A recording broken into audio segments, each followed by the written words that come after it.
কঠিন একটা সত্য কথা বলি, এই দুনিয়ার মানুষগুলো আমার কত আপন, অথচ আমি এখন মারা গেলে তারা একটু পরে আমার কইরা দিব দাপন। থাকতে হবে ওই কবরে রোজ, জানি কিছুদিন পর আর কেউ নিবে না খোঁজ। এত ঠকে যাই আমি,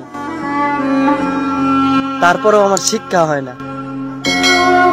ভুল মানুষগুলারে বিশ্বাস না করলে আমার ভালোই লাগে না।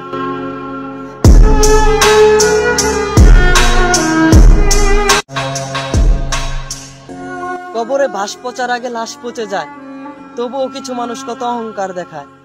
আজকে যে সৌন্দর্য তুমি রূপবতী, সময় মতো একদিন হয়ে যাবা বুড়া বেটি। যে পাখি আকাশ খুঁজে পায় না, সেই পাখির আবার ভালো থাকার বায়না। দুঃখ মিলেও তো হলো আমার দেহের সঙ্গে, বিচ্ছেদ ঘটে গেল আমার সুখের সঙ্গে।